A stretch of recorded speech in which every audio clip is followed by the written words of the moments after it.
நகைச்சுவை நடிகர் மதன் பாப் காலமாகி இருக்கிறார். அவருடைய 71வது வயதில் உடல்நலக் குறைவு காரணமாக மறைந்திருக்கிறார். விவரங்களை செய்தியாளர் வினோத் வழங்க கேட்கலாம். வினோத், விவரங்களை பகிர்ந்துக்கலாம்.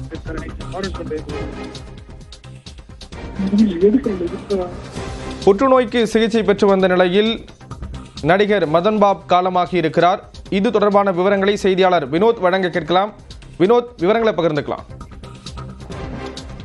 சென்னை திருவான்மியூர் பகுதியில் வசித்து வந்த நடிகர் மதன் பாபு கடந்த சில தினங்களாகவே நோய்வாய்ப்பட்ட நிலையில் சிகிச்சை பலனின்றி அவர் உயிரிழந்தார். தொடர்ந்து அவர் தமிழ் படங்களில் பல்வேறு படங்களில் காமெடி குணச்சித்திரத்தில் நடித்து பல்வேறு மக்களை கவர்ந்தவர் என்றே சொல்லலாம்.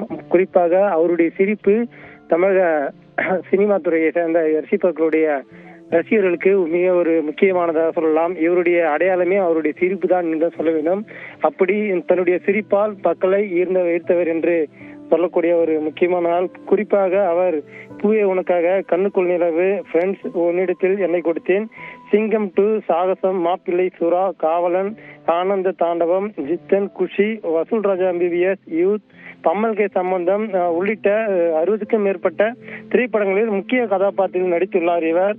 குறிப்பாக இதேபோல் கமல் நடித்துள்ள தெனாலி உள்ளிட்ட படங்களிலும் அவர் நடித்தது குறிப்பிடத்தக்கது. தொடர்ந்து அவரது மறைவு இந்த சினிமா துறையிலே மிகப்பெரிய ஒரு சோகத்தை ஏற்படுத்தியது என்றே சொல்லலாம். ஸ்ரீராம்.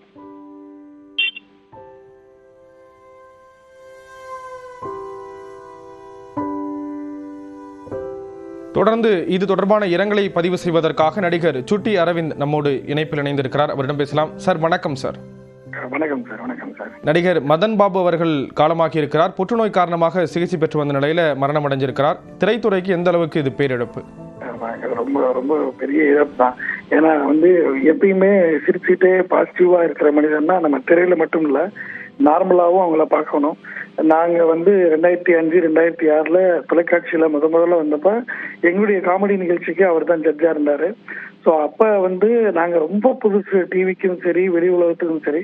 அப்ப யாரு என்னென்னலாம் பார்க்காம ரொம்ப பட்டிங்கா வந்த எல்லா ஆர்டிஸ்டுக்கும் அவர் இப்படி பண்ணுங்க அப்படி பண்ணுங்கன்னு சொல்லி பயங்கரமா எங்களை என்கரேஜ் பண்ணுவாரு. நிறைய டிப்ஸ் கொடுப்பாரு. இது நீங்க பண்ணீங்கன்னா எடுக்கும், ஒரு ஜோக்கை இப்படி சொல்லுங்க அப்படி சொல்லுங்கன்னு. அது மட்டும் இல்லாம அவர் ஒரு பயங்கரமான ரொம்ப சீனியர் மியூசிஷியன். பெரிய பெரிய நிறைய மியூசிக் டைரக்டர்ஸ்க்கு அவங்க நிறைய கிட்டாரிஸ்டா பண்ணியிருக்காரு. அதுல எனக்கு என்ன ஒரு பர்சனல் அனுபவம்னா, நான் 2006 வந்தப்ப நான் ஒரு மேக்கப் ரூம்ல, ஒரு கிரீன் ரூம்ல உட்காந்து நான் ஃப்ளூட் பிளே பண்ணிட்டு இருக்கேன். நான் ஒரு புது பாட்டை ட்ரை பண்றேன், அது தப்பா வருது. சார் அந்த காரிடோர்ல நடந்து போறாரு. நடந்து போகும்போது யார் வாசிக்கிறாங்கலாம் தெரியல, பட் தப்பா வாசிக்கிறாங்கன்னு சொன்னோன்னே அந்த டோரை நாக் பண்றாரு. நான் திறந்து பார்த்தா சார் நிக்கிறாரு. யார் வாசித்தது அப்படின்னு கேட்கிறாரு. சார், நான் தான் வாசித்தேன். இல்ல இந்த நோட்டு தப்பு, நீ யாரு, நீ ஃப்ளூட்டா, ஓகே இது இப்படி வாசின்னு சொல்லி என் பேர் கூட அவருக்கு தெரியாது. ஏன்னா என்னோட ரொம்ப ஸ்டார்டிங் ஸ்டேஜ். ஆனா உட்காந்து அதை சொல்லி கொடுத்து போனாரு. மியூசிக்ல ஒரு தப்பா இருந்துச்சுன்னா அவரால் டைஜஸ்ட் பண்ணிக்கவே முடியாது. எவ்வளவு வேலை இருந்தாலும் என்ன பண்ணாலுமே நின்று அழகா சொல்லி கொடுத்துட்டு போவாரு. Very kind person.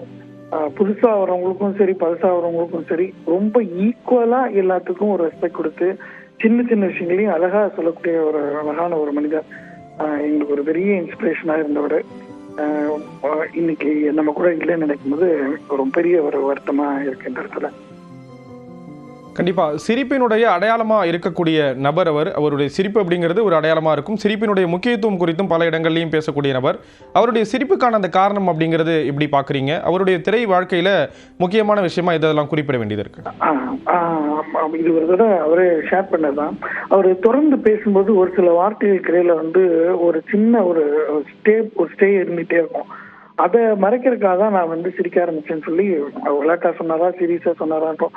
பட் அதுவே அவருடைய ஒரு பிளஸ் பாயிண்டா ஆகி எப்ப பார்த்தாலுமே அவரு சிரிச்சிட்டே தான் இருப்பாரு. நார்மலா ஒரு விஷயத்த சொல்லாமனா கூட நம்ம ஸ்மைல் தெரபி, லாப் தெரபின்லாம் நம்ம இப்பதான் நம்ம எல்லாம் நேம் வச்சிருக்கோம். பட் அவர் அப்ப இருந்தே அவர் ஸ்டேஜ்ல அவர் டயலாக்கே பேச வேணாம், படத்துல வந்தாலும் அவர் டயலாக்கே பேச வேணாம், அவர் அந்த சிரிப்பை பார்த்தாலே நமக்கு அவர் ஞாபகம் வரும். ஸோ எப்பயுமே ஒரு ஸ்மைல் மேன், ஒரு பாசிட்டிவ் மேன், ஒரு பாசிட்டிவ் எனர்ஜி இருக்க மேனா தான் நமக்கு தெரியும். எப்ப பார்த்தாலும் இவர் மாதிரி இருக்கணும்பா அப்படின்னு சொல்லி நம்ம காதுபடவே நம்ம நிறைய பேர் பேசுறத கேட்டிருப்போம். நம்ம அப்படி ஒரு பாசிட்டிவான மேன். அது மட்டும் இல்லாம தன்னை சுத்தி இருக்கவங்களுக்கு அந்த பாசிட்டிவ் எனர்ஜியை வந்து ஸ்ப்ரெட் பண்ணிட்டே இருப்பாரு எந்நேரமும். அவரை சுத்தி இருந்தா வந்து அவரோட அனுபவங்களை ஷேர் பண்ணுவாரு. நீங்க இந்த விஷயத்த சொன்னானே எனக்கு ஒரு ஞாபகம் இருக்கு, எனக்கு ஒரு அனுபவம் இருக்கு, இந்த பாட்டு நாங்க ரெக்கார்டிங் எப்ப, இந்த ஷூட்டிங் ரெக்கார்டிங் எப்பன்னு சொல்லி நிறைய விஷயத்த வந்து ஷேர் பண்ணிட்டே இருப்பாரு. அது ரொம்ப நமக்கு பெரிய அனுபவமா இருக்கும் அந்த விஷயம் எல்லாம் சொல்லும் போது.